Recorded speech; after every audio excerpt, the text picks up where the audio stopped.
you get your ideas from? Your ideas? Oh, man, I got a million dreams.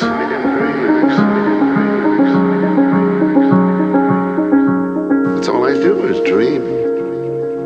All the time.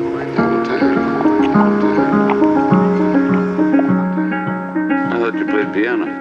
No, this is not piano. This is dreaming.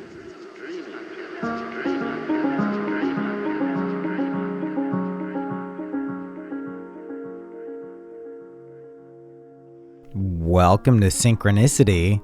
I'm back. I got my good mic again. I missed this mic. I was like, you know what? I like these other mics, but this mic is better.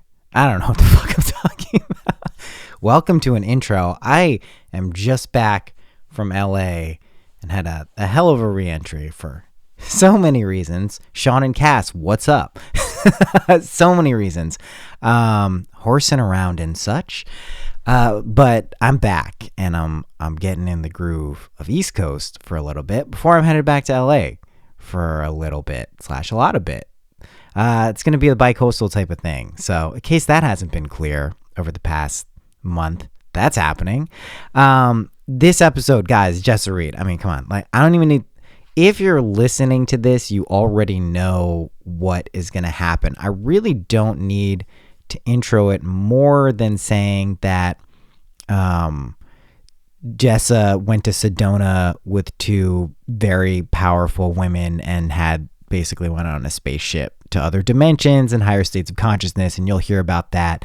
And then I think my favorite part of this episode, I'm pretty sure it was this one because I also recorded one for her podcast, Soberish, which if you guys aren't listening to, like, get your fucking life together. If you're listening to this and not listening to that, like, the fuck are you doing? But what the fuck was I gonna say? My brain is fried, just to be clear. I have no notes in this intro. I have no wherewithal. What the fuck was I talking about? She went to Sedona. Something happened. Oh yeah, when she just straight up asked me in this episode if I'm Neville Goddard. So that was fun. Yeah, there's weird shit. I answer it in the most honest way I can. Which you will hear in this episode. But Jessa is just one of my favorite people. Ramin Nazar turned me on to her. I also have a podcast with him coming out. I have one with Ryan Singer. There's like this little nexus of people who happen to be comedians. I'm the only non-comedian. I've just somehow infiltrated comedian circles all over the world. But there's some cool shit going out there. And so you'll hear all these episodes coming out. There's a string of like fucking 7 or 8 incredible podcasts coming out. So yeah, I did want to mention something else, and it's especially pertinent because right before we recorded this, I was explaining to Jessa, as I've explained to many people, how I was like, you know what? Patreon sucks. It's, they take too big of a cut. It's not good. Then you're locked in, and like, what are they really doing? And I've been railing against them probably for at least like half a year, just like a bitter little douche. And so of course, right after I say all this, I'm like, yeah, I'm building out this whole membership thing, which I am. It is a thing, but I think I was going to put the cart before the horse, as I've done in the past. Jess is like, I just launched my Patreon. I'm like, oh, how's that going? She's like, it's going great. So I thought about it over the next 2 days, and I was like, you know what?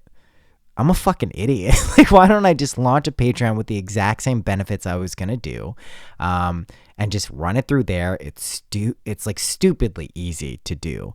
And then just instead of worrying about, it's not even 10%. I thought it was a 10% cut. It's 5%. I was like, why don't I just charge like a little bit more? And then no one gives a shit. And it's the same thing. And I don't have to do this whole fucking complicated thing just to get it off the ground, which is like a classic me move. Like, let me make what I want, which is probably not that complicated. In the past, I should say, I've done this. Like, let me make it super obstacle laden and mountainous to get there. And I'm like, you know what? This is dumb. Let me just follow the lead of someone who knows what the fuck they're doing. In this case, Jessa and other people on Patreon. Stop being a bitter little dick. Bitter little dick. Oh my God. I gotta kind of what I was doing though. I was just like, Patreon's stupid for no reason, really. Patreon's cool. So anyway, this is all to say that I have launched this Patreon. It's a subscription service. All the details are there. I am not going to promote this actively until the end of the year. I'm just mentioning it now because if you sign up now, there may be some bonus stuff for people before January. This is going to be a lot of extra episode things. I'm not gating anything. It's just going to be stuff that you wouldn't hear. Sometimes I have thoughts, like 10, 15-minute thoughts, 5-minute thoughts that I don't want to put out on a podcast. There's going to be a collective reading every month, a video chat. Jess is doing like 2 a week. I'm like, yo, you're doing 2 a week. I'm doing 1 a month. There'll be other shit. You know what I do? I put out a lot of podcasts. There's going to be a discount on readings if you're a member. Also, something I'm super excited about are live events. So I've been building up. If you've joined the email list or have filled out the form because it's been out there otherwise, you know I'm gathering information about live events. Let me explain to you very clearly what's happening here. As people fill out these forms and they check off where they live, what venues are near them, what they'd like to see at a live event, I'm waiting for a certain threshold, about 175 to 100 people in one location. I'm then going to go and do a live event, specifically what people wanted. So if you want that to happen sooner, you can fill out those live events when you get the form, just so I can know where you are. But anyone who's a member on the Patreon will have free access to any live event. And these will cost money, and they'll definitely be more than the monthly membership. And there will be some tickets reserved that are paid, but these events are going to be fucking cool. Like, I already have spoken to people. I already know what's happening. You also, just to be clear, like, buckle up. I'm going to be introducing you to friends who haven't had podcasts, who don't have like any public persona, but are some of the coolest people I've ever fucking met and known. And they're amazing, and their voices, and you're just going to like it. Just buckle up for that shit from so many different perspectives. You have no idea. So anyway, free access to the live events. Also, all of the music, right? You heard the Owl remix people are asking me about. All of these songs will be available as digital downloads. I'm going to have cover art for all of them. Before I put them on the streaming sites, you will have access to them. So that is another thing you can have. And then what's the other? There's one other thing. Oh yeah, if you book the annual membership, if you do that at once, you get a reading. So that's like, I probably won't do that for that long, because if too many people do it, then I'm kind of boxing myself in a corner. But I'm going to do it for early people. So again, I'm not going to mention this until probably the last week of July after Christmas. So if you're hearing it now, this is a good opportunity to go check out what I'm doing. I'm going to be refining it until then, but like, this is going to be fucking cool. And it basically, I took all of your like feedback and was like, what can I give people that's worth it? So go check it out. It's $13.13 a month. 13.13. You get it. You know what's up. So it's like a Netflix subscription, right? Like a premium one, but I think you guys will be really happy if you do this. And also, just to be clear, this is a good way if you didn't, if you're like, whoa, Noah's readings are fucking expensive. This is maybe, and you can cancel anytime. Like, just to be clear, like, you're not locked into anything. So you could join 1 month, fucking use it for a deal, and then cancel if you're a dick, and I'll know you do.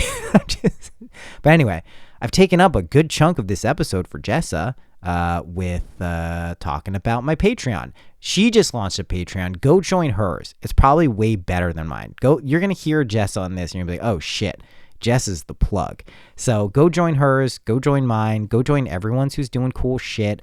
Tell them what you want, and then they'll give it to you. That's the type of people we are. And then when we start making enough money on Patreon, like Jessa and I both pretty much came to this conclusion independently, like, we're just going to give it to people. And like, we really are. I know people don't believe it, but we really are.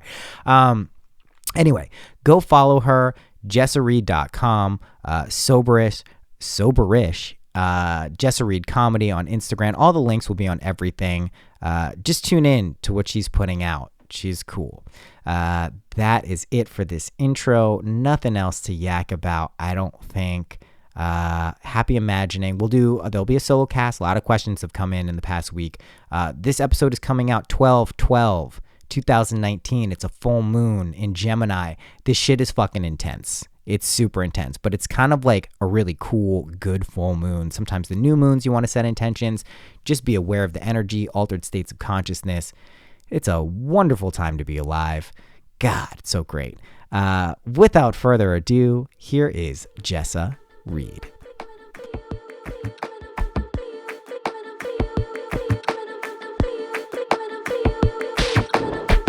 Coming down, you stabilize it with the 7s from the heaven and the 6s from the head, man. 666. Devil in the house, Capricorn with your horn, don't be with any doubt, man. Coming down, you stabilize it with the 7s from the heaven and the 6s from the head, man. 666. Devil in the house, Capricorn with your horn. Say check. Check, check, check. Yeah, yours is loud. This is so much fancier than what I have. This thing, I mean, this is like my crown jewel. I got this a few months ago. I flew like an idiot. I was telling Ryan, like, I put this in my fucking carry-on and for some reason didn't put it together that it literally looks like an explosive device jumped into. So I was like, it actually looks like if someone was carrying a bomb on, this is what it would be. So I definitely got stopped. JFK for a long ass time. Like, what the fuck are you doing? And I had that thing. It just looked like I was clearly like some musician bomber. Jessa. Hello. Thanks for coming on. I'm so excited to be here. Yeah, it's fun here. I'm excited to talk to you about a lot of stuff. You mentioned what you were just doing in Sedona, which I definitely want to hear the recap. I want people to hear what you were talking about, but yeah. Yeah. I went to Sedona with Lola from Water Baby Tarot and Adriana, a very powerful energy worker from Dancing Dragons and Confused Caveman. I don't know if she has that website up, but you got to have Adriana on. Do you do on the phone? Yeah. All right. I don't. So you can. I have her on mean, yours. I don't. But I basically made a commitment that I won't. But then I keep breaking it because like I want to talk to some people, so I just do it. Yeah, I have a really bad interrupting problem, and so it's awful over the phone. So I'm like, I can just book a comedy show and come to you. Yeah. But am I too loud here? I seem quite a bit louder than you. You are loud. I am just loud in general. All right, talk now. All right. So we went to Sedona and did a hero's dose. Is that what they call it? Of mushrooms? Heroic dose. 5 grams or more, yeah? So we split it up. We dosed 3 times during the trip. We went into higher dimensional reality in a way that it was so necessary for me because it's like I'm someone who has dedicated my life. And by my life, I mean the last like year. But, you know, for 20 years, I sat around waiting for them to call me into work. You know, I signed up a long time ago. But my main focus is anchoring higher dimensional reality onto Earth. But I don't have, up until this experience, I didn't have like a real understanding. You know, I'm separated from my higher dimensional history, and so I didn't have a real, it was all still very foggy for me. I was getting these downloads just slightly before everyone else was, and it was still really foggy. And then as the higher dimensional stuff would come in, I would be like, oh, okay. But this experience was like up in 8D, which 8D is my jam.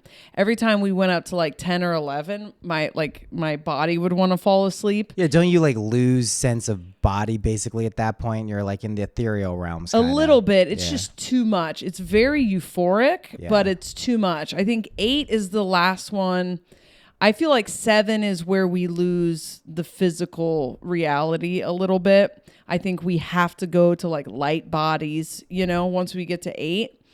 But 8, I just was it's so much personality up there. There's so much personality when you leave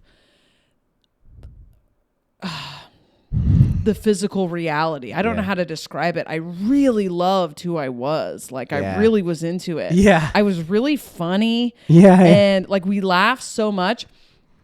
Interestingly enough, there was, as we started to ascend, Lola and I both were aware that we were leaving, that we were going somewhere. We spent a while trying to build a fire, and for like an hour of being high, that giggly beginning of the high, you know?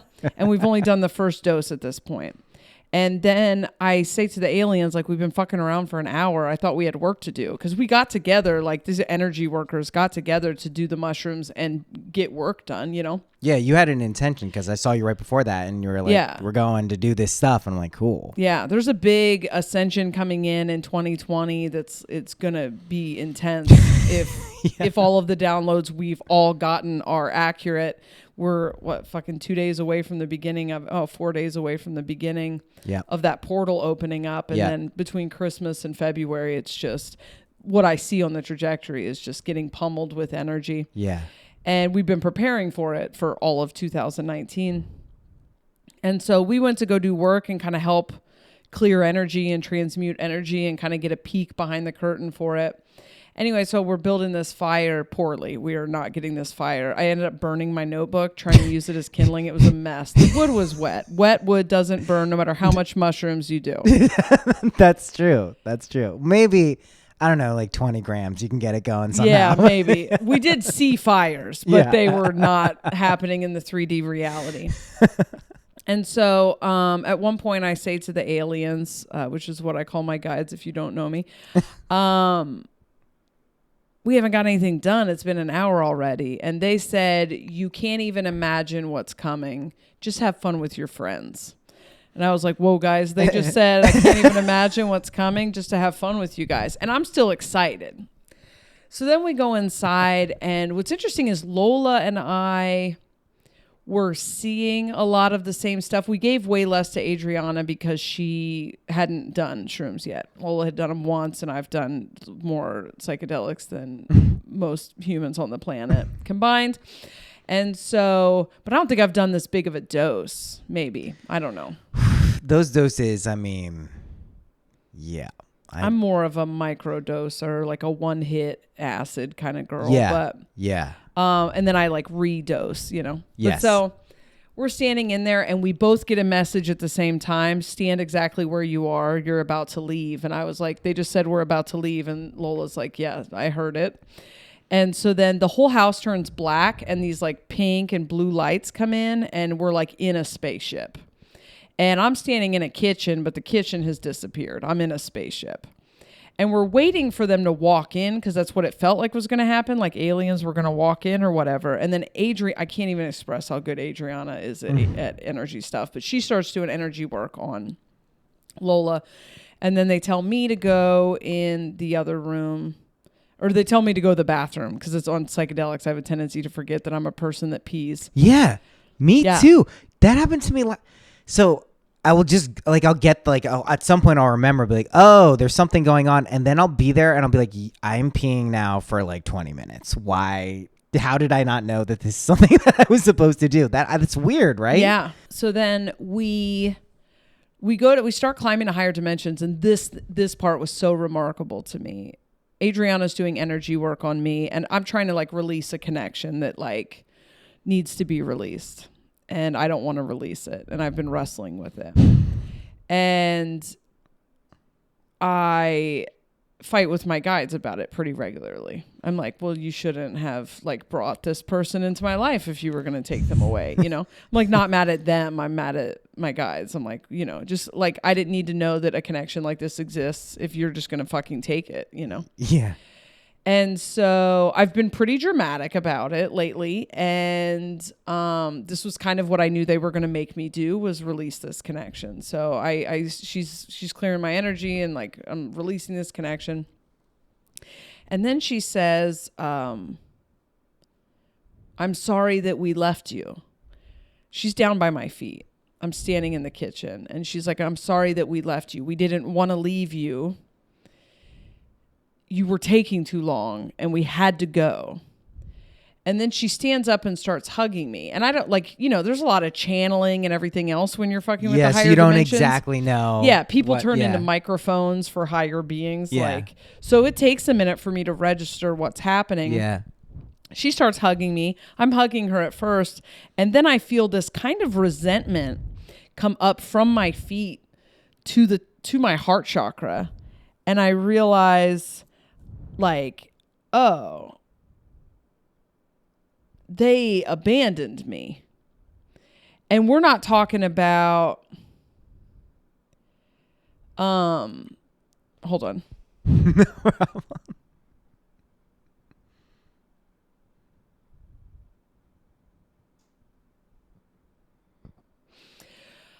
I've been trying to figure out this abandonment wound that like which you're trying to plagues place my in life. Right, which since I've known you, you're trying to place in this life. Yeah, Right. I keep digging deeper, and it's like, okay, I guess my dad Yeah, abandoned it's me. like how far back? Yeah. But it's weaved so far past my programming. It's deep. It's fucking deep. And in that moment, I realized, because she said something else, like, you know, we didn't mean to leave you alone here. Like, we know you felt alone. It's like I only remember bits and pieces of this night now. It sucks. But when it really clicks and I realize what she's saying, I'm like, oh, you guys left me on this fucking planet. And then I realized that I've known these two. Now, the story of Lola from Water Baby Tarot is when I was going this is a YouTube tarot reader, the best YouTube tarot reader. Incredible. And when I was going through this codependent nightmare of trying to wake up to this like twin flame thing in like May, I couldn't get out of bed. Could not function. And I was compulsively watching these videos, and it was watching Lola and another reader, Cancer Moon's Tarot, where I found out I was codependent and found out about an abandonment wound that I traced back to my dad at that point. And then I tracked them down and was like, hey guys, can we be friends? And then I became friends with Cancer Moon's Tarot and with Lola. But Lola and I, like, Lola lives near me, and like she's been on my podcast multiple times, and she's just like soul family. Yeah. And she's referenced Adriana, and like just in her reference of Adriana, they speak the same language I speak in a way that like I hadn't encountered yet. Yeah. So I knew we were connected. I didn't realize that we'd traveled to lower dimensional realities for a long time trying to assist in ascensions. This is apparently for some reason a thing I do. I thought comedy was a bad career choice. Jesus Christ. So then when I remember what happened, it was really interesting because Adriana just like backs out of the room, backs to the other side of the kitchen. But I think I'm pushing her. I think my energy was like everyone like repelling, against the like wall. Repelling.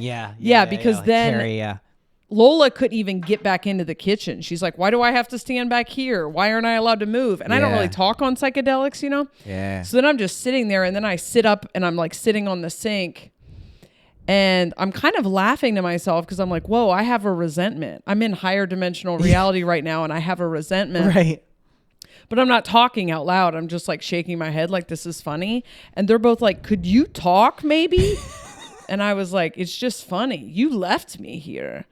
And Adriana kind of doesn't. She's like, I was just supposed to tell you that. She's such an incredible channel. Fuck. I'm so impressed by this person's gifts.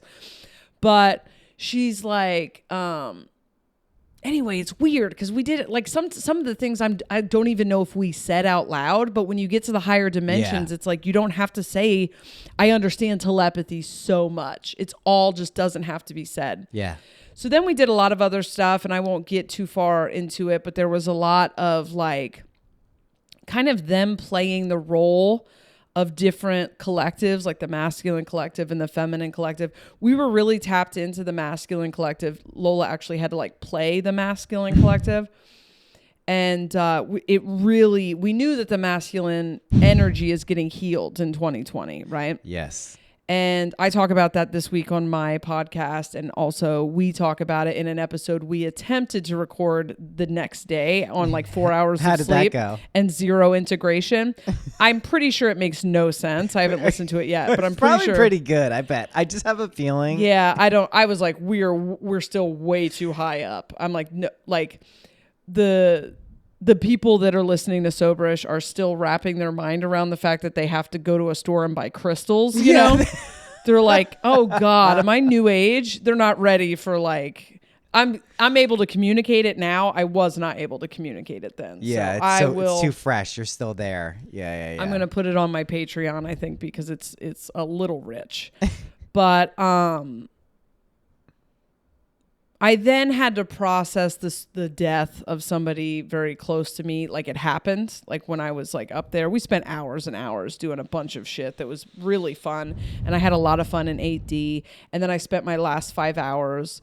I experienced the death of the person that I don't want to release. And then I like thought it was happening. I was like vomiting and screaming, "Don't leave, don't leave, don't leave." I went into the actual death. It was the worst thing I've ever felt.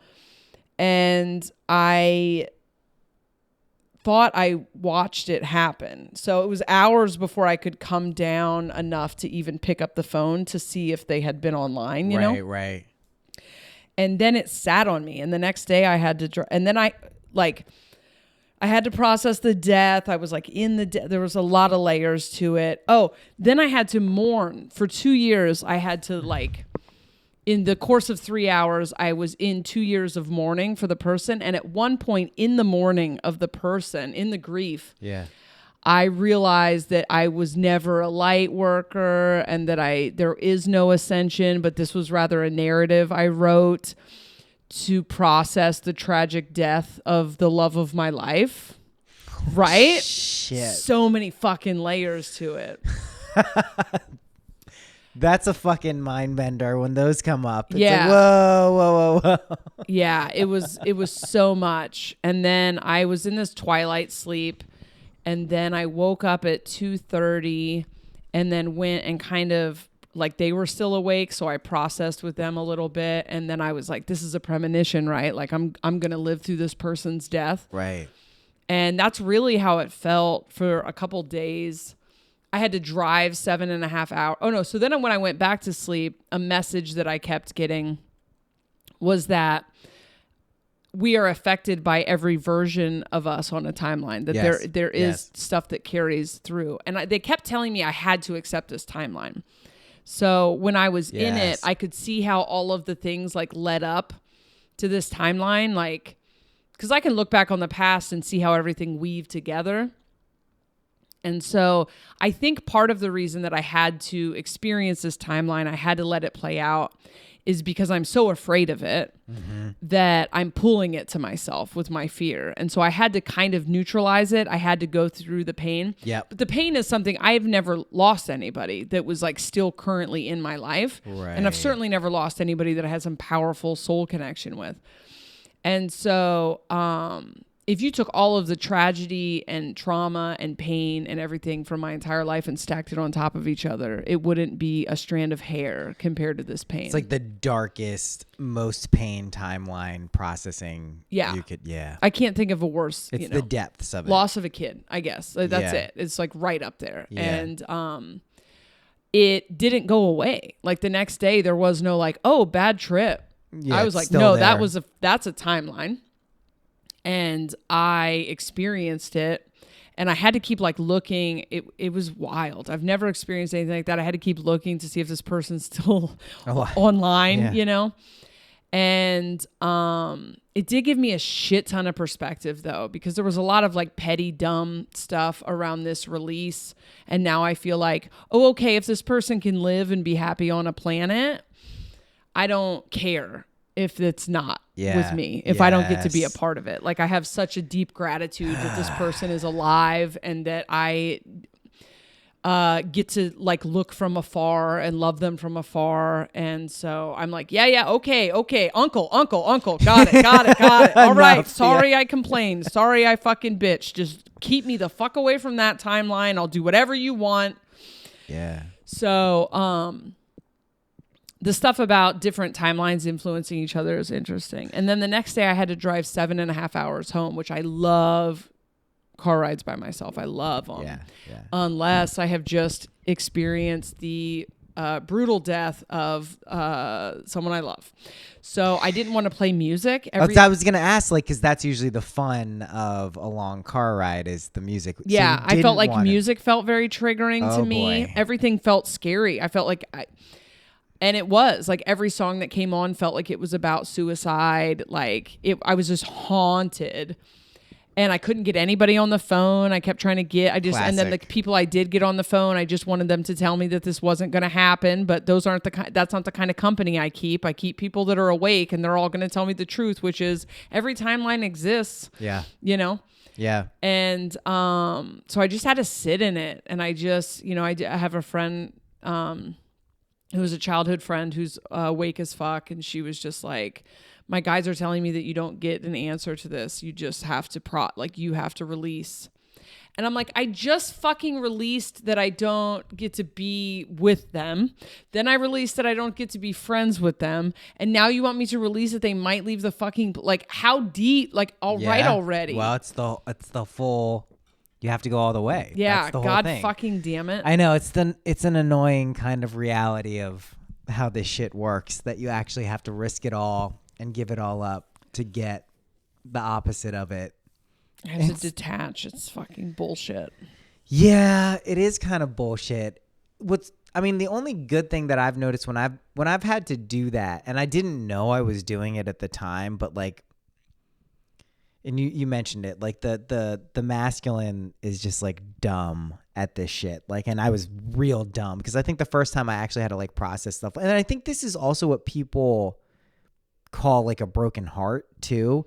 If they don't have the awareness that like of these different timelines and the kind of depth of the experience and the variation that can happen, it just feels bad. Yeah. And so like that's like their only level of awareness of what it is. But you really do have to go through these kind of timelines and like get to the place where you're like, okay, I fully, whatever is best for this person, no matter what that looks like, I have to be okay with that and let that kind of unfold for them.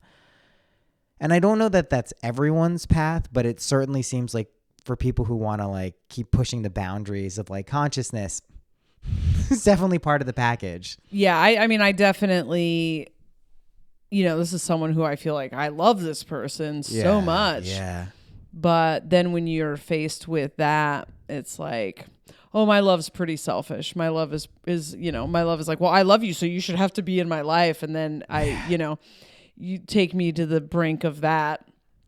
And I'm like, oh, okay. Yeah. Go wherever. Like, I was crying in my car the next day. Like, please let me watch this person get married one day. Please exactly. Please let me scroll through pictures of his new family, Please, please. Like, it was a lot of perspective. And it was also a huge release, and it sat on me for a while. And then I had readings scheduled for the next day. And I was like, I'm probably not in the right spot to do readings. And then I did the first reading, and the very first person I talked to was like, my twin flame killed himself in March. And I was like, well, I'm taking the rest of the day off. Yep, got it. I'm good. Oh, God. So that's my favorite thing about readings is when you get the dominant themes that come in waves, like everyone's problem is the same, like that's weird. And then when something that just happened to you personally somehow comes out and like it trips me out. Yeah. It never doesn't trip me out. The dominant themes are, because a lot of my readings are about what did you come here to do? You know, they actually go in waves. In July, they were about all the things that you're releasing. And then in like September, it was about the vampires that are attached to you and shit. But right now it's really about like kind of gathering a crew that's here to help with the transition of the planet. And so most of my readings are stuff like that. And it's like everyone today was a fae, was like a fairy, you know? And I had a week that was all lawyers and doctors and architects and shit. Yeah. And so it's funny how they all schedule around the same time and the energies end up being pretty similar. And then a lot of it is just we're all on the same path, you know? Yeah. So today I just started doing general readings for the Patreon, right? And so it was the first time I've ever done a group reading. I'd never done that before. And so that was interesting. It's different. It's a little bit more organizing because you got a lot of voices coming at you. Oh yeah. But so I did a pick a card reading, which was like 3 piles of cards, and I had to start the video over like 4 times because the exact same, except this death set of cards came out. And I was like, can you fucking stop? And so finally I recorded one where it was like, okay, here's the deal. I'm fighting this thing, because it was like the grief card, no matter how many times I shuffled it back into the pile, kept coming out. Yeah. Yeah, fucking dicks, man. Yeah, I know. The collective readings are definitely a different thing. And like I've caught myself a few times like where I'm trying to do a collective reading and like I can see it's just my cards and I'm like, I know they're probably related, but I can tell. I'm like, I do not need to be like dishing out my entire fucking shit and saying, oh, it's for the collective and being like catching myself while I'm doing it though. These are mine. But yeah, it is. What I found though is that you can tap into that spot where it's just very like Lola is probably like one of the best people I've seen ever do that. Yeah. Like, what she does is like so fucking crazy. Because, if you pull cards regularly for other people or yourself, she pulls those cards like that have been coming up. I'm like, how'd you do that? Yeah. Like, how'd you do that shit? Like, how did you do that? Yeah. It's a thing. It's cool. I watched a reading with her one time while she was using the spellcaster's deck a lot. Yeah. And so I had just gotten the spellcaster's deck, so I was just shuffling them while she was talking. And all the cards that flipped out while I was shuffling them were all the cards she had pulled as well. Yeah. Her style of doing readings it's such a story. She weaves such a cool story together. And something I thought while I was on mushrooms that I don't know if it was a download or just a mushroom thought, but I was like, I don't know if you're picking up on the energies or you're writing the stories for the collective. All right. So this is where this whole imagination stuff starts to, because I do believe that we're all writing our own individual. We're quite literally the creator and sustainer of our reality in full, which just logically and sensorily, this doesn't make any sense, but it is actually what's going on. So then it comes into like, how does this work in relation to other people? So other people from a non-dual standpoint are just you. They're like reflective mirrors. So if you're a clear reflective mirror, like you're pretty much working through your stuff, maybe you get pinged by a few different things, but you're pretty clear. You're constantly reflecting other people's stuff back to you.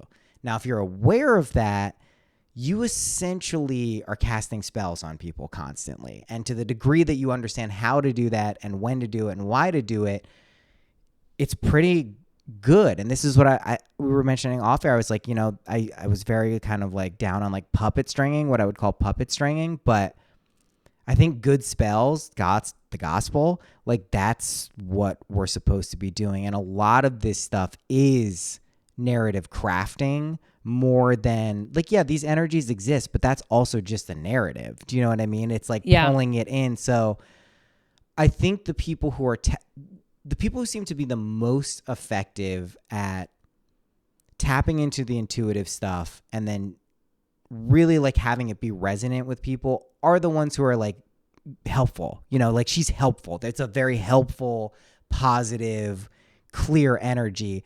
There seems to be more of like a resonant power to it than like someone who's doing it to like scare people or do something. Yeah. You know what I mean? So I do think it's crafting. I don't think it's just this objective energy that's there. I think it's kind of harnessing this like neutral source energy and saying, hey, like I know what to do with this. I'm in touch with it. And because I'm pretty clear and I know that this is going to be helpful, this is how like everyone's big dreams come true. They somehow, or if they want to be happy, I should say, you can make your dreams come true and you can be miserable. But if you want to be happy, you have to basically become selfishly selfless. You have to tie in what you want for some greater purpose, not in like a plotting way, but it has to genuinely, like that's what I noticed when I started doing readings and stuff. The only reason I charge money and do this stuff now is because like I genuinely saw what I was doing was helping people. Like once I saw that, I was like, oh, okay, I can do this. Because if I felt like, oh, I'm doing this to make money, I'm doing this because like this is the thing to do, I would have sucked at it. But like literally, I've not had a bad reading yet. I had one reading where a guy was bullshitting. He like came for me and was trying to be like a smarty pants and like give like his own astrology reading and tarot card stuff. And I was like telling him, I could see in his fucking chart. I was like, dude, there's some tension in your family and like something you want. He's like, no. I'm like, listen, man, I'm telling you, like, I don't do this often. I'm not here to argue with you, but like, there is clearly something that you want deep down that you feel is in conflict with your family life. And eventually, like, he cracked and he was like, yeah, man, like, it's this thing. And I was like, don't do that. Like, I'm not doing this to prove anything to you. And so, like, I think what I'm saying is like, when you tap into just the source energy of what's going on in that dynamic, if you kind of know what it's trying to get out, you craft the narrative. You do. Right. You just straight up craft it. Yeah. I think that's what everyone is doing, and we're just getting more responsible with that rather than like, allowing shitty narratives to run what's going on, because that's what's been going on for, I don't know, a few thousand years. It's weird that you're talking about puppet strings because are you getting this card? Sorry, can I touch your card? Yeah, of course. Are you getting this card? So I use this deck. Yeah, I got this deck because of you. Oh, that's right. The universe card. Yeah. You know what I'm talking about? I do know what you're talking about. So this came up in so many readings today. And the energy that I was getting from it was that the strings have been cut. Like in the karmic reality, people's reality is being crafted by, people who know that there's a bunch of gods asleep and are kind of mind control. This is hard to do with one hand. Yeah. And I have picked up on energy of the macros, which is something new that I just got a download about in the last week. What's that? So the macros are people who are going to be kind of working in the background during this rapid ascension. Yeah. So this is the energy of the macros here. And the strings, right? Yeah. So they are kind of working in the background. All right. Like role-playing game, RPG, right? So they're up and they are kind of moving the chess pieces. There's a movie like 15 years ago about when people would go to sleep, there was someone who would come and move them around, and then they would wake up the next day and they would be in a new life. I cannot fucking remember the name of this movie. What I need movie to is ask that? my ex-husband. He Yeah. just had twins though, so I think he's busy. Maybe it's just a little bit with twins. God, what was that movie called? I'll call him later and ask him. But so the macros are kind of some ways that I saw this energy playing out is in someone I did a reading for today. I'm like, are you seeing random people in your meditations? And they're like, yeah. And I'm like, okay, you're a macro. So macro is kind of operating like Quantum Leap. Do you remember that show? Of course. So you're going to see people in the dream space that you are connected to, but maybe you don't know that you're connected to them.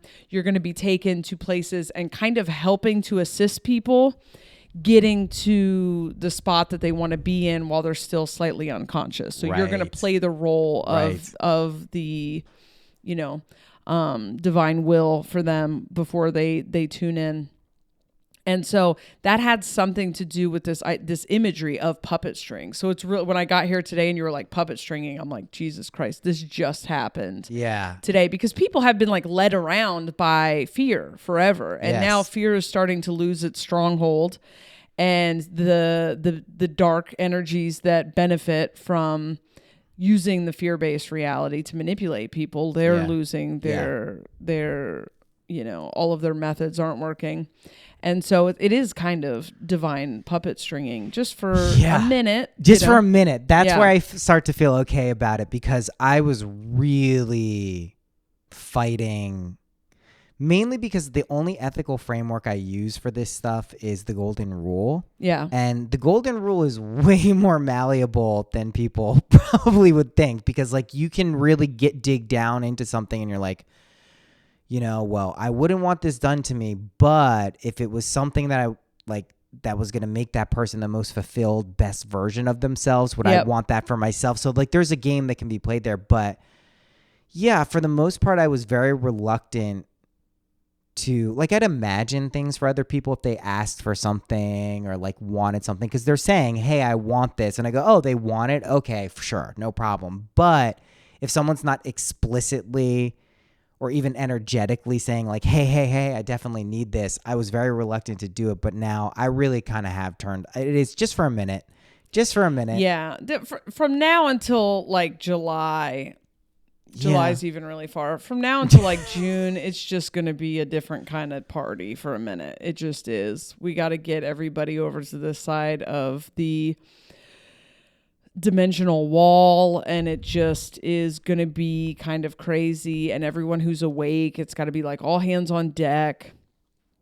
And I don't, it's rapid. The ascension right now is so rapid. It's insane. I can't keep up with the amount of messages I'm getting from people who are like, I was a normal person 6 months ago, and I thought I was losing my mind, and then I saw you on whatever and blah blah blah, which I think is like the point of me being nuts on every possible podcast is just to let people know, like, this is, you're just ascending. Yeah.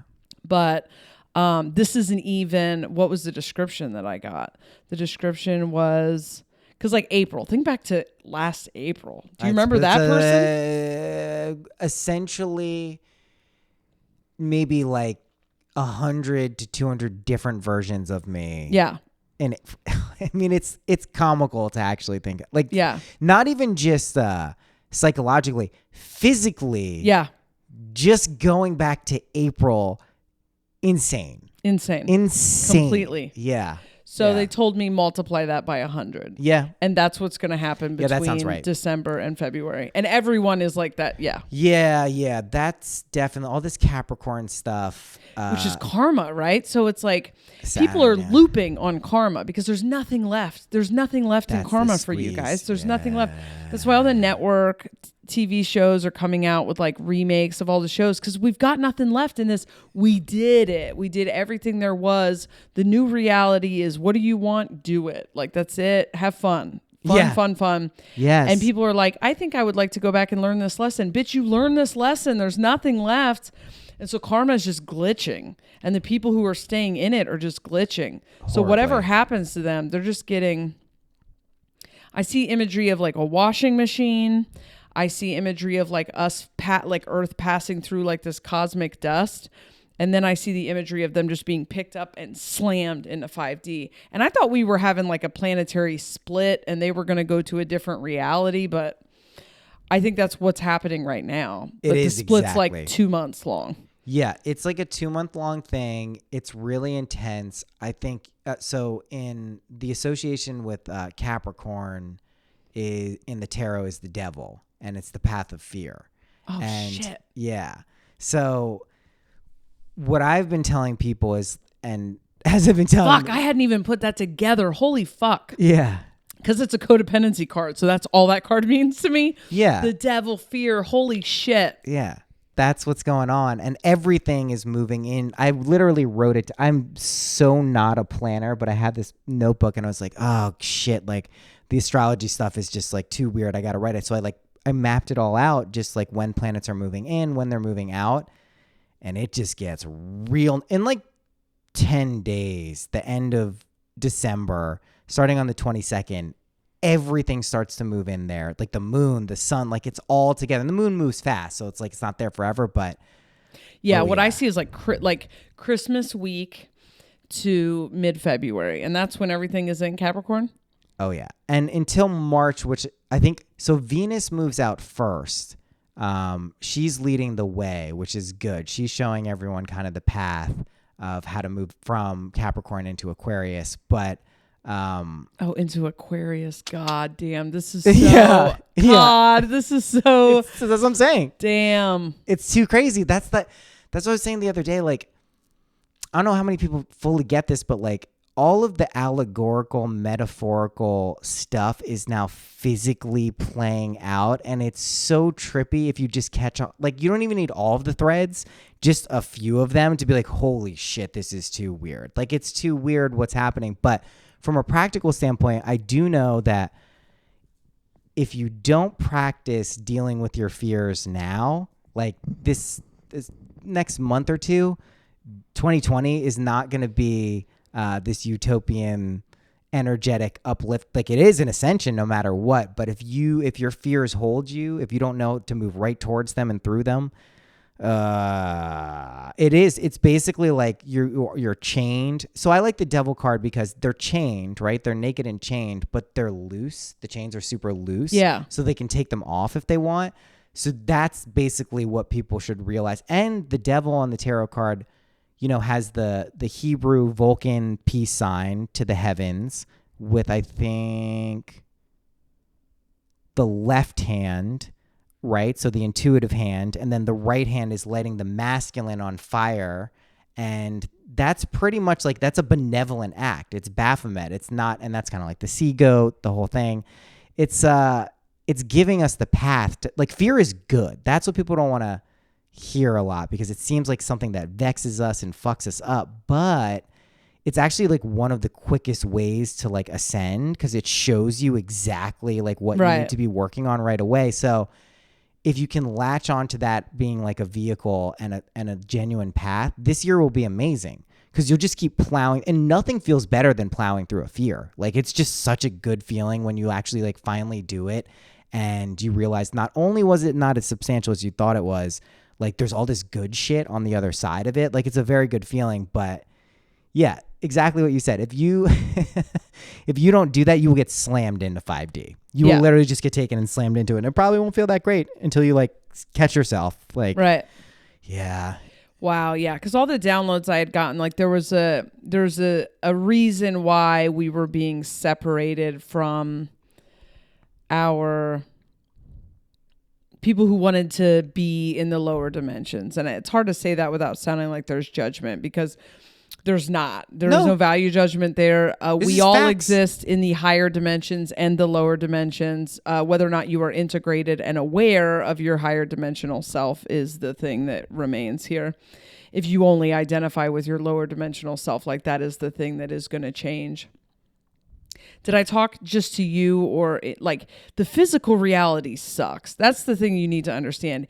It's the worst reality. Like after hanging out in 8D the other night, one of us pulled Lola pulled out a phone because they wanted to get a hold of somebody. And just the idea that phones exist, I was just disgusted by it.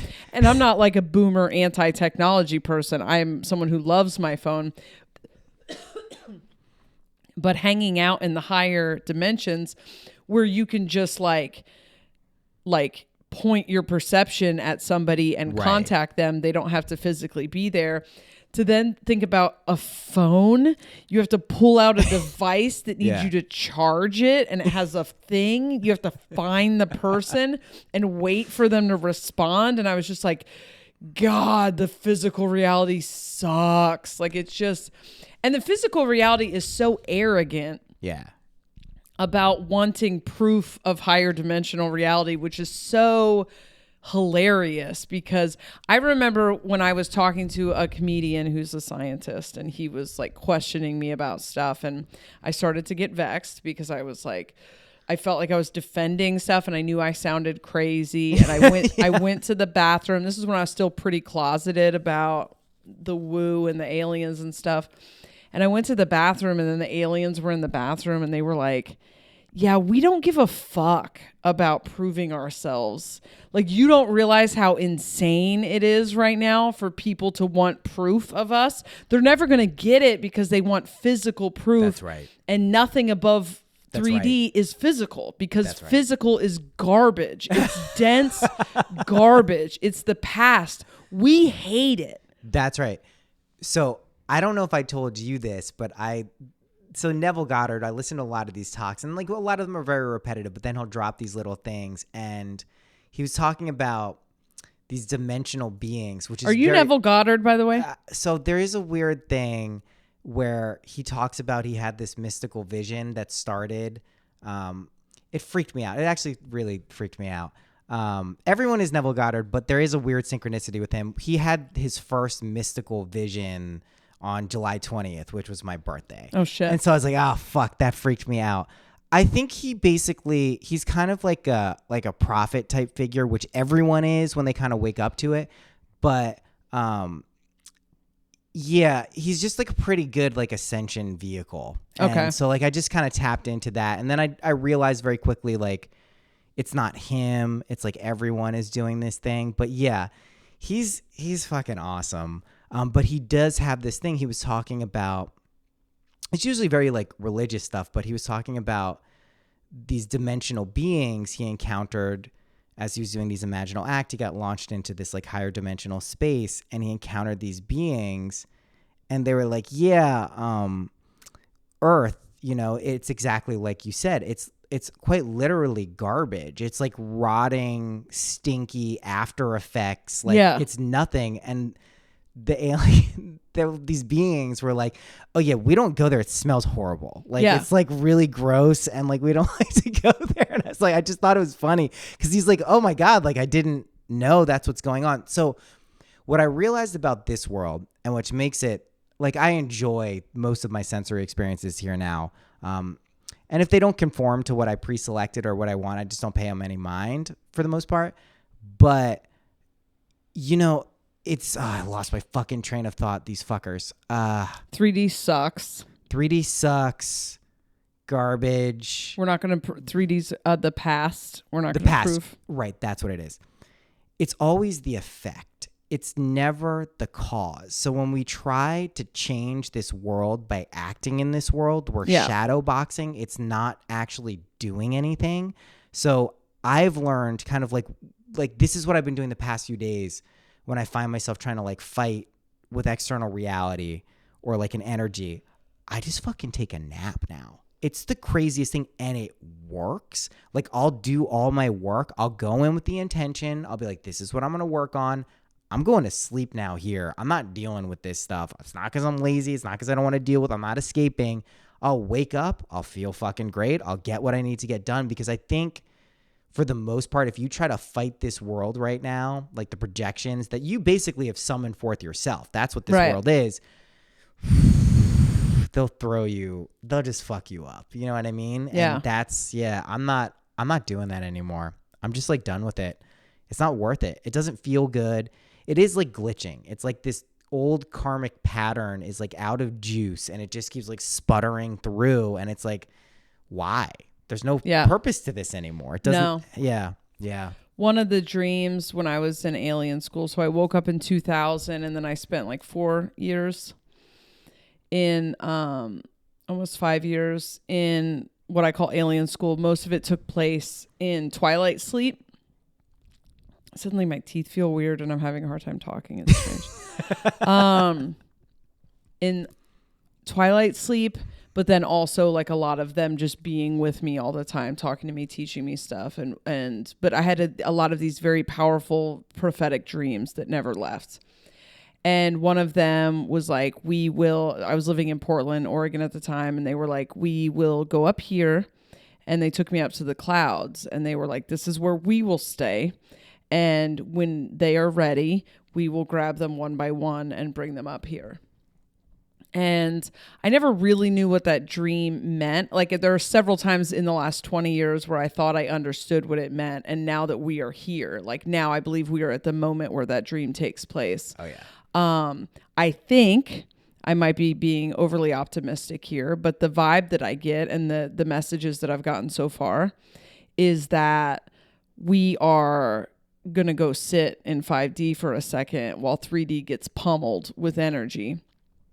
And that energy is going to manifest for us as kind of a solidifying of our experiences in 5D, our integrating of all these superpowers, which aren't actually superpowers. I'm being dramatic. They're actually just higher dimensional perception. Like every time you download a new dimensional pack, you get new perceptions because you have a new layer to this game. Yes. And we're going to kind of hide out and fuck around while they get pummeled. That's what I've been doing. Right? And then we're going to go to work. Yeah. And so, and we're going to grab them and dust them off and get them started. Yeah. So I think it's going to be fun for us. I'm curious, does it manifest as physical? Because I'm not seeing anything physical, but every time I think something's going to happen physical, it ends up being energetic. Yeah. So I have no idea. I mean, I think it's both at this point. I've really tapped into like a core mission, at least I know for the next like at least year or so, which is exactly what you're saying, which is I'm just here to remind people this is supposed to be fun. It's supposed to be fun. Like, That's so hard for people to accept. it's so hard because it seems so fucking high stakes all of the time. Yeah. But it's not. And that's when you go up and down the ladder of Ascension, and when you get to like whatever the top is, where it's just like straight non-duality, that's where the fun and levity actually stems from, because you realize like, oh, it's like, it doesn't matter. Yeah. Like it doesn't, it's like, actually it doesn't. And like, you don't want to go say that to like someone who just lost their child. Like, oh, it doesn't matter. Like, it's not real, doofus. It's like, no, you have the tact to like operate in this reality. But when you really can hold that vibe, you actually can have fun, and then people pick up on it. And I think that's like, I've found it's weird because I'm not a comedian, but I have a lot of friends who are comedians, and I don't even know how it happened, but I just do. And I realize like part of the nature of what comedians are doing is their perspective is always kind of looking right below the surface of base level reality to find the fun in shit. And that's like a really advanced, like higher dimensional thing to do, because you're twisting sometimes or transmuting like really heavy shit into something hilarious. And that's like the whole name of the game, like for me at least, because like, why, if we get to make up what this world is, why wouldn't we do that? Like, why wouldn't it be fun and cool? Like, why would you make it shitty and bad? You can, there's no rules, but like, that seems to be, if people knew that was an option, which is why I keep talking about it as much as possible, like, I think they would choose that more often than not. You'd be surprised though. The programming of the old reality is so powerful that people are like, it can't be that easy. Yeah. It can't. The especially like religious programming, consumerism programming, capitalism, shame-based, guilt-based reality. It's like you have to figure out what's fun. This came up in one of the general readings that I did today. It was just like, have fun. It's just fun. I get a lot of the readings that people call me for. They're like, I need to know if I'm on the right path. And I'm like, okay, well, we're going to walk you through this. It ends up being more of a life coaching session. But it's that there is no wrong path. Yeah. So it just kind of depends on what you're looking for. And they're like, well, I need to know what I'm here for. And I'm like, well, what do you want to be here for? Because that's where it's at. Your truth, like you did probably have an idea of what you came here to do. That's hidden in what makes your heart sing. Yeah. It's really hard for people to figure out what makes their heart sing because they've been programmed. So that's like where we're clearing trauma, which I think that was to get to 5D, which is the pivot. 5 is like the turning point. Everything beyond that's going to be pretty easy, but it's still, there's still going to be program clearing. Oh, there's weird shit too. Like I was talking about the 60s stuff because I noticed it as like, I didn't know shit about tarot. I didn't know shit about astrology. And now all of a sudden, like I'm charging not an insubstantial amount of money for this stuff. And I recognized just energetically, no one said anything to me, that for people who've been doing this for decades, 10, 15 years, the ability to like 6D this shit is very off-putting to people. Like the Gladwell 10,000 hours thing, if that all of a sudden becomes like 10 hours for like an 8-year-old to be like a master guitar player, that does rub, even though like we're 5D, everything is good, unconditional acceptance, forgiveness, and love, man, each kind of upgrade comes with its own like weird challenges that you would think that like once you hit kind of like a regular stable level of like ascension that would be it, but there's always some other little wrinkle of what's going on. There is always some other. Yeah. The thing that I noticed when I got to the higher dimensions and realized I have wounds there, Yeah. The wounds were different because I was in the wound and at the same time super aware of it. And I think that really pain comes from unconsciousness. Yeah. So I had a resentment, but it was something funny. Like everything was funny. You know how on DMT those beings all kind of have a smirk on their face? I've only done DMT once, and all my own experience was just a beam of light that I was, and I was riding it. So I didn't have I'm next time I do it, I think I'll see the beings. But like, no, Okay. yeah, I don't know. For me, it's just a wall of these fucking shitty cats. Yeah, and they I've heard just smirk at me the entire time and then telepathically talk to me. But the other night I did DMT after freaking out and like breaking up with somebody that I was dating because I was, projecting old wounding onto him just because I think that's what I'm supposed to do. I was like, this is how I date. And so then the aliens were like, do DMT. And so I did DMT, and then they made me keep my eyes open. And then the kitties were like, do you like everything in here? Because every single thing in your life is something that you put in your life. Yeah. Is this what you want to do? Do you want to look at things? Because in the old world, you would say, back when you first woke up and you were still in karma, you would say, am I about to lose my job? Right. And that would be you predicting the future. But there's no predicting. This is why I don't like to do fucking fortune telling in my readings. Right. Because it's like, I mean, I can tell you what timeline you're currently on. You could be off of that timeline before we hang the fucking phone up. Exactly. Let's talk about your blocks. Let's talk about your programming. Let's Take some talk control about, over. Let's help dig out what you want. But like, I'm going to tell you that you're going to get a job offer. I'll tell you why you're going to fuck the job offer up. But where was I going with the fortune telling thing? So now if you point your perception at a timeline as if the timeline is deciding where you're going to be and say, Right. oh, does he not like me? Right. Then I have just pointed my perception at a timeline where this person doesn't like me. And that doesn't mean you can't have a negative thought ever, because I hate that toxically positive bullshit. Worst. Yeah. But it does mean quit asking the timelines which one is real, because they're all real. You just get to decide which one you're on. You learn this with cards. You learn this real fast with cards, because there comes a point, like I do this fucking draw, this golden thread draw. It's an app. And for like a string of like 3 weeks, I just could not get good cards. Like, and I don't believe in good or bad cards, but it would just like, they give you their interpretation. And it would just be like 9 of swords, 10 of swords. I'm like, what the fuck is going on? And then I was like, all right, you know what? I'm going to fucking direct where this card is going to go now. I'm going to catch myself before, set the intention for what it's going to be. And inevitably, it would either be the exact card I was thinking of or energetically similar. And I was like, oh, fuck, I forgot. It's always me. It's always fucking me. And I can, if I remember that, like, this is why everything is divinatory. This is why people use the coffee grounds, the fucking, it doesn't matter. It's all relevant. Right. It's what you're figuring out based on the signs you've put in front of. That's like what the cats are telling you. Like, it's just like, hey, this is everything here. You've put this here. This is all designed for you to wake yourself up to be like, is this what you want? Is this really what you want? Because you're delivering it to yourself. That's like getting in touch with the subconscious, intuitive heart, which unfolds this world. Yeah. And it's different than it was in karma, because in karma you had like soul contracts and things you wanted to learn. And so your higher self and your lower dimensional self were not necessarily integrated.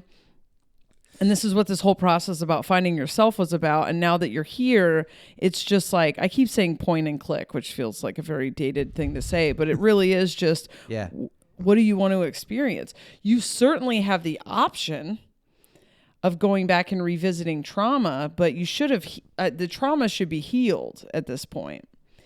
There are some people who are processing packages of old trauma for, or not old trauma, but other people's trauma. Yeah. Let's talk about this. This is interesting to me. Yeah. This is a dominant theme that's been coming up.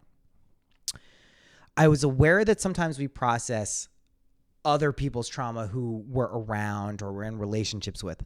Something I've been catching up on, and this has been a real fucking mind bender. I've caught myself and seen other people not only picking up on trauma from the person they're with, but the trauma that those people have picked up from other people that they're hanging on to. And I was like, oh, shit. Because, like, I knew there was the level of, like, make sure when you're getting energetically involved with someone, you're aware of their stuff. I didn't recognize that, like, there's all this other stuff where if, like, people, again, if they're doing this work and they don't know how to, like, psychically shield themselves, Oh man, anything and everything. It's like moths to light, and it clings to them. And I've now been able to actually discern, like, oh, that's not even the person. That's Right. some other person who fucked them or like whatever it is. And I'm like, oh shit. Have you noticed this like going on? Yeah, it's fucking. Yeah, the imagery that I got was of during the crash, how they we found out that they were like taking mortgages and like packaging them together as like packages of mortgages and selling them. Yes. That there are people on the planet that more macros who are like just churning, like who are very good at processing trauma, who have already processed their similar trauma, are now just kind of churning through past life trauma and current trauma of people who haven't come out of karma yet. And I think if you're one of those people, you probably had a little bit of a reprieve around October and then kind of started going back into the pain cycles. If that's what you're doing, really ask yourself if it's your trauma. You might be projecting it onto your own experience, but more than likely, that's what's happening, that you're working through other people's shit. And thank you for your service. I'm not doing that fucking shit. But there are a lot of people, these macros, which is a name I got today for this energy. But there are people who are working diligently behind the scenes to kind of transmute a lot of this energy. Right. Yeah. Getting us ready to get everybody out. I'm so excited. 2021, I think, is going to be, and I got to get going after this, but 2021, I think, is going to be a lot about the physical body, a lot about the earth. Yeah, because it's got to happen in linear time pretty soon, because I'm actually like weirdly optimistic about all this stuff because I just see young kids now and I'm like, oh, they got this shit. No, I put my hand in the water in Sedona and I saw a girl who's a little girl right now. And when she gets older, she's going to invent something or create a solution to the oil in the water. Yeah, exactly. Like it's going to be. It's just like she's already here.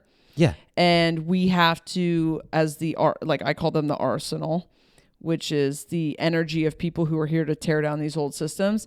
As soon as we destroy the systems that are destroying the earth, the children are already here on the planet, the higher dimensional beings that are here to heal the earth. The earth is going to be fine. Right. Like, I know her. She's like, I'm fine. Yeah, You like, guys are why actually are you being worried? really fucking dramatic. Yeah. But, yeah, so we have to, but like we can't destroy them through fighting them because that empowers them. We have to destroy them through creating new systems, which is a whole different set of things that's coming. But yeah, she's already on the planet. I think she's like 5. She has brown hair. Yeah. Nice. Jessa, 3 quick questions and then the open-ended one. What's your favorite color? Blue. What's your favorite number? 9. Animal.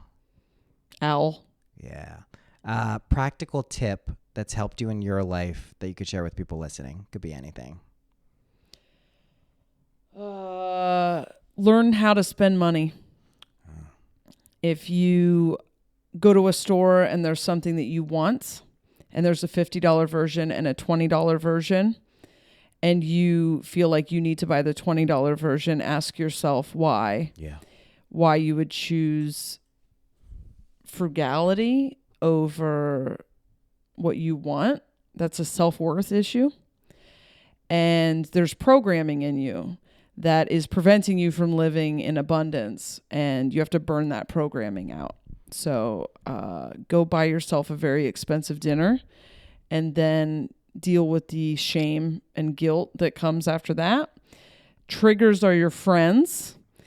Getting triggered shows you where your programming is. So if you find things that trigger you, don't run from those things, go into those things and use those triggers as a roadmap for what needs to be burned out. So that's my 2-second life coaching session. That's good. I'm on board. Jessa, thank you. Thank you so much.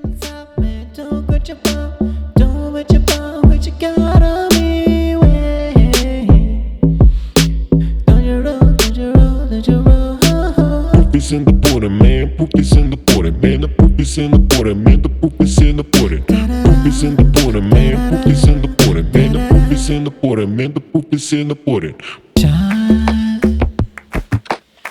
You gotta let your mind expand.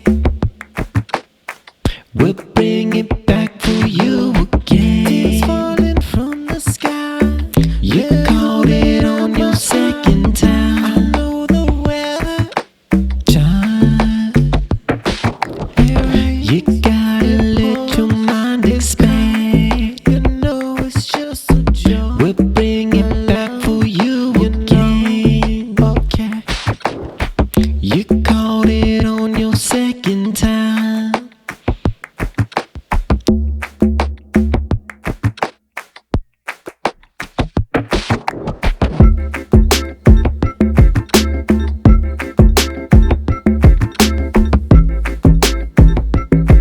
Gonna roll this joint, gonna roll it. And I know. Oh no, that's not where it goes. We just gonna go till the habit hit the flow. And I know I gotta do it, cause my name is Noah. And I'm gonna roll this joint, cause that's what I'm doing. And I know, and I know, and I know, and I know that we will get there. Cause I did it myself and we're already here. Jumping up dimensions, going on the timeline. Seeking all my friends, gonna happen just fine. Just don't forget that you, if you listen to this, say you're my friend. You're my friend till the end. I'll fucking take you there with me. Thanks for listening to that episode. Go check out Jessa, jessareed.com, Jessa Reed Comedy on Instagram. Soberish is her podcast. She just wrapped up or is wrapping up Mormon and the Meth-Head, her other podcast, which is excellent. She's excellent. There's really not much more to say about her than that. You get it, right? You get it. So yeah, thanks for listening. The Patreon for her, go sign up for that. And when you're done, go look at mine and sign up for that. She's just going to be good, right? I feel like Patreon existed kind of for us. I don't know how else to say that. So go support us there. It's an easy way and you get cool shit. That's the thing. It's not just like support us. We need money. Yeah. Cool. I'm trying to find different price points and vehicles for people to get exactly what they want. So it's fun times. I just threw a filter that I was going to put in a joint on the ground for no reason. Okay. All right. We're going to put a button in this one. I will see you next week. Until then, happy imagining.